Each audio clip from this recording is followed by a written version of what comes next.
Hey, what's going on? You know who it is.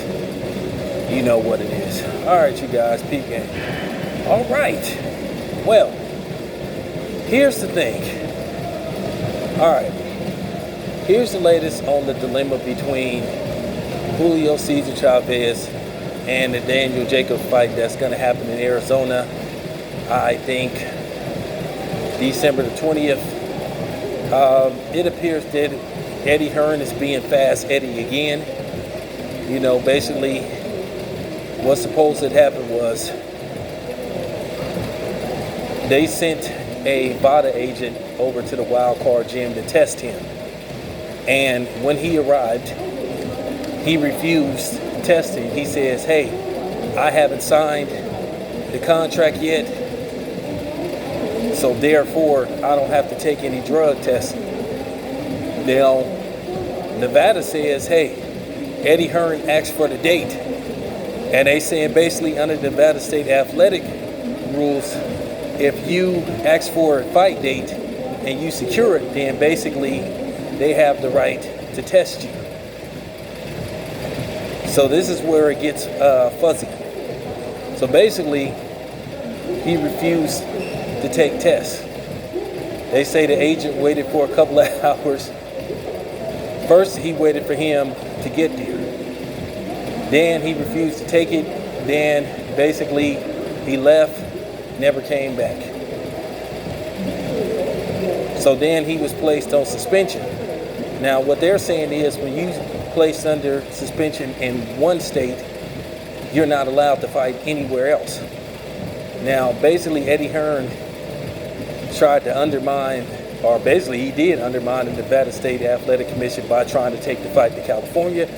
California basically said no because they basically said he missed multiple physicals and he was supposed to fight on the first Wilder Fury card, and basically, you know, he was deemed unreliable, so basically he's all bad California.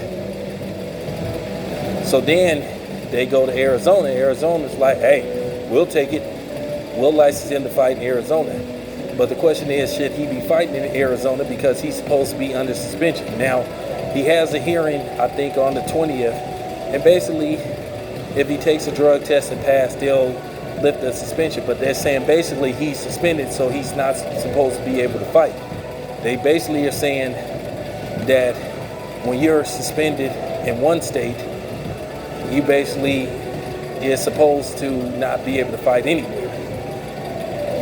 Now keep in mind, Mike Tyson and Lennox Lewis had to go to Memphis because of Mike Tyson's history. He couldn't get a license to fight in Las Vegas. You know, they didn't want to sanction the fight, which Las Vegas made a huge mistake. They didn't want to sanction the fight, so the fight ended up in Memphis, Tennessee. But the fight happened. But Mike Tyson wasn't under any suspension. They just didn't want to give him a license. So basically, this is what's supposed to be going on with Julio Cesar Chavez. He's not supposed to be fighting, but Arizona okayed the fight to happen. But basically, if he passes a drug test, they'll just say, you know what, the hell with it. But it just goes to show you, you know,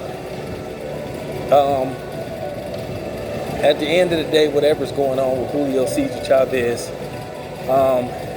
hey, basically, if Nevada won't license you, go somewhere else. Keep looking until somebody's licensed you to fight. So basically, that's what's going on. And they was trying to see, once again, was this some kind of violation of the Muhammad Ali Act? But hey, Eddie Hearn, you know, he's able to pull this type of shit off. So that's the latest. This your boy Town Biz. I'm out.